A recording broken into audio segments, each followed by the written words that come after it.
Hello, everyone, and welcome back to another episode of Tracy's Takes.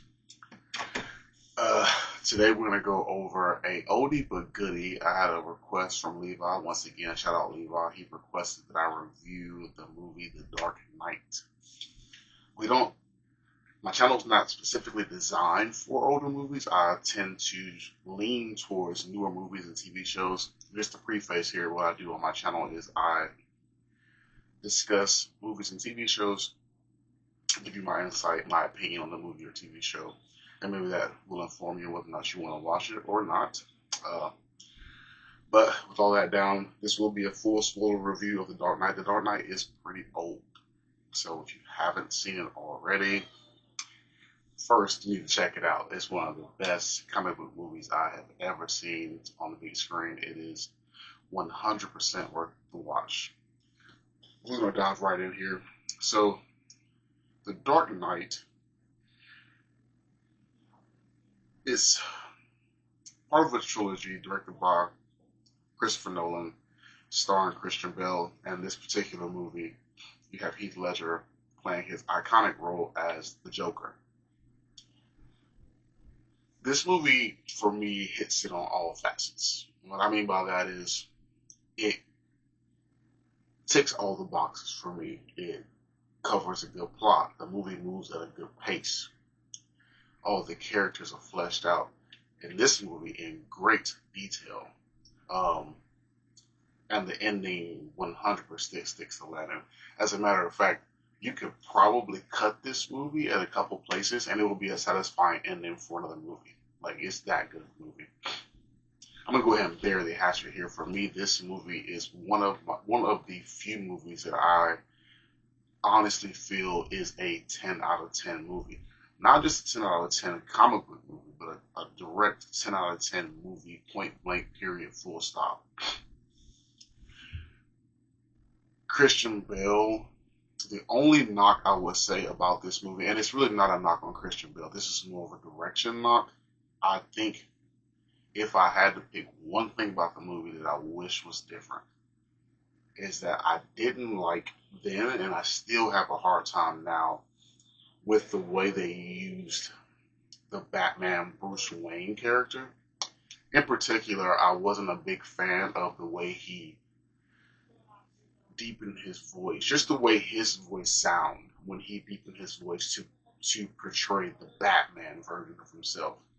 But that's a very, very, very minor hiccup I had with the movie. Overall, fantastic, fantastic performances by all actors across the board. To be honest, even though this is a Batman movie, Heath Ledger is the star of this particular movie in the trilogy. Man, he does such a good job with the role that even after he passed away, people still consider his rendition of the Joker to be the best cinematic rendition of the Joker they've ever seen. And I'd have to really agree.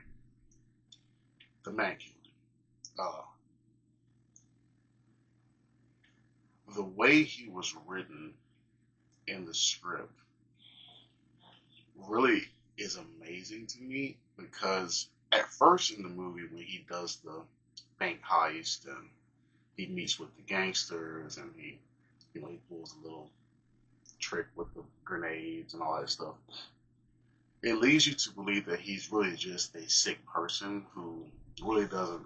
He's really just going through life, just making up things and causing chaos.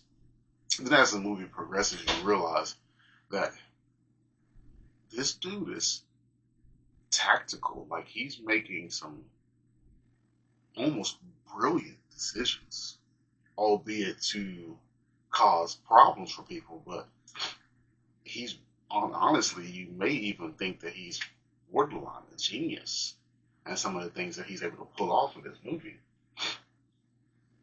The way he was able to play with the Batman's personality and the way he was able to really figure out what made him tick. And this is from a guy that in the movie you really don't know that he knows that much about him. He just steps on the scene and he picks out Batman immediately. He knows what makes him tick.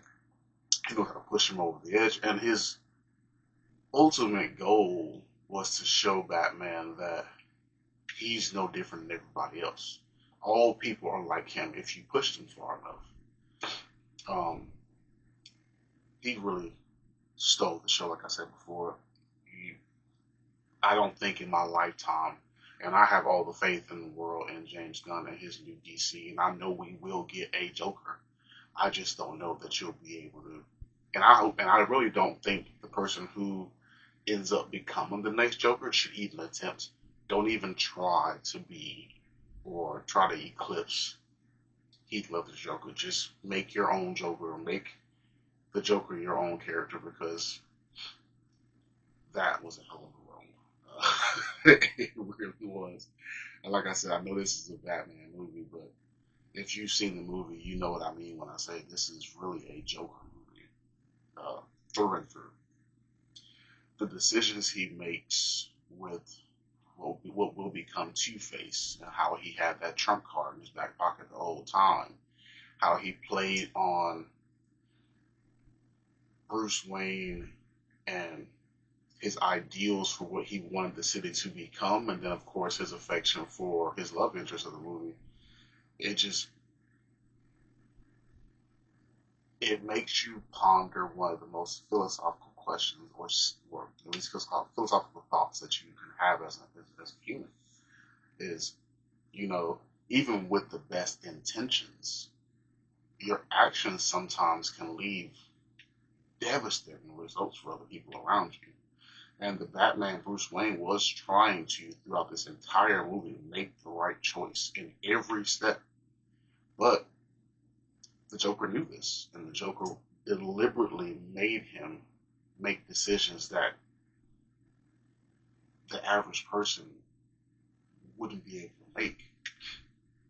And just a trying movie, man. Trying movie. There's so many things in this movie that make it not just a good comic book movie, but just a good movie. Um, the the decisions for what will become Commissioner Gordon to pretend to be dead to protect his family. That was, something that you can relate to. Like if things are about to hit the fan, you can relate to someone saying, "Hey, I need to take a step back from this because it's not just me here. We're talking about me and my family." And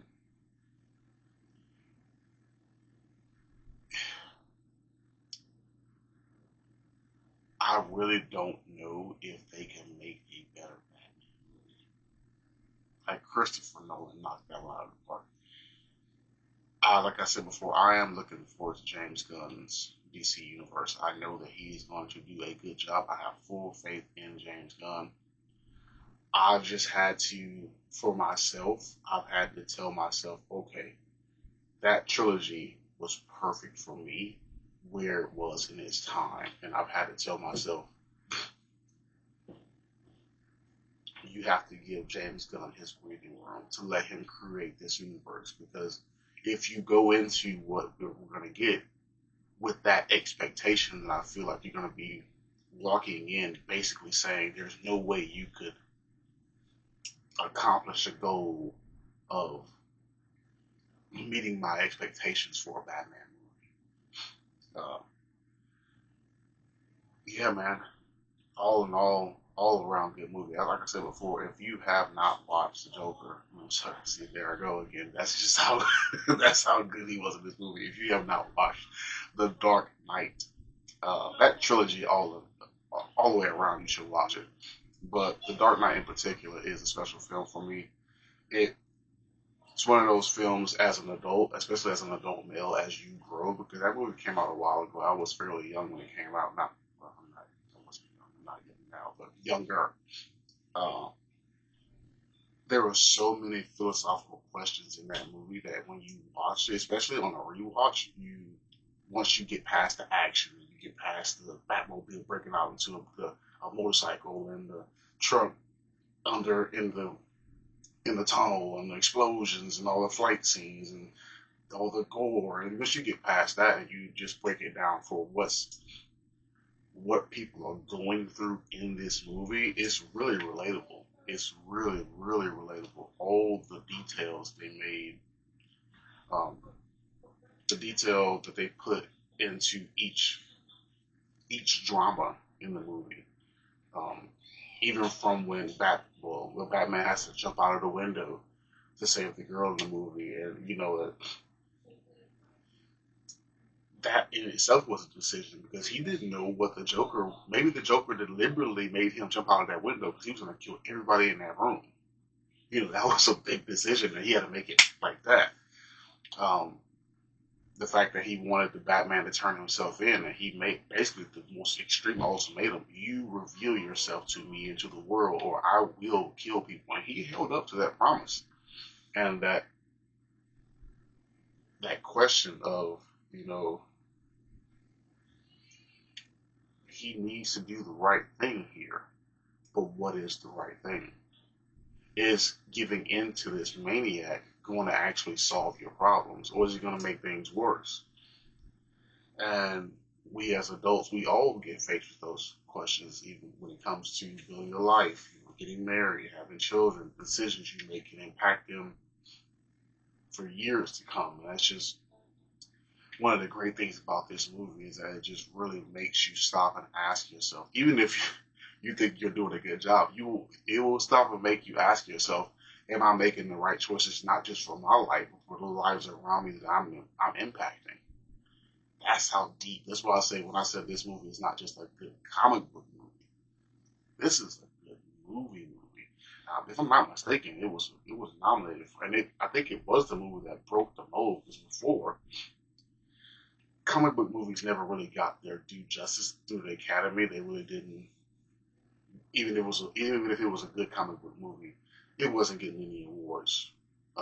Wasn't getting any awards. Thunder. People were going to say, "Oh, it was a good comic book movie," but this trilogy in and of itself really broke the mold and made the awards committees not just look at comic book movies as just fodder for kids, but it made them look at movies like this as good cinema. And thanks to that, we were able to get things like the MCU and what will become a failing DC EU, but those things were those the accolades that were possible for those franchises were really broken in by this trilogy. Um, you probably can ask any critic right now who played the Joker in The Dark Knight, and they'll be able to tell you it was Heath Ledger. That's how impactful this movie was. And we're talking about people who watch movies for a living, and they had disdain essentially for comic book movies, and the roles that were played in this trilogy, especially this movie, really made them take these movies seriously. So that's why when I say this is one of the few movies that, for me, is a 10 out of 10, not just because it's a good comic book movie, not just because it's a good movie, but also because of the philosophical questions it makes you ask yourself, and then the fact that it was able to break through that barrier with the critics and with the Academy and with the Writers Guild and the Directors Guild and the Producers Guild. Everybody had to stop and say, okay, we have to give these people their props. This is cinema. This is, and that's what this movie is. In a nutshell, I can say this movie is cinema for sure. I know I went on a long diatribe there, but that's just how good this movie was for me. It was one of the impactful movies in my life. It's up there with that trilogy's up there for me with like the trilogies like the Lord of the Rings, you know. And yeah, so if you have not watched it, I hope that my long diatribe about what I felt about the movie and the trilogy has encouraged you to give it a shot. I know some of the viewers at some point probably watching this will be a little younger and they maybe not even heard of this trilogy. And if you haven't, definitely give it a shot. If you have watched the trilogy, if you watched The Dark Knight and you have comments, maybe you agree with me, maybe you don't. Leave your comments down in the comment section below. I will make another video soon, I promise. I'm probably going to have one up tomorrow. Well, let me set my office up. My plan is to make this better for you guys, a more enjoyable experience, better lighting, better visuals. And I'm working on that in the background, so I may have to skip tomorrow just so I can devote the time for that. But as soon as I get everything up and running the way I want it, I'm going to get right back on it and get you guys another video to check out. But until next time, thank you for stopping by and sitting with me through another episode of Tracy's Takes. I will see you guys next time. Take care.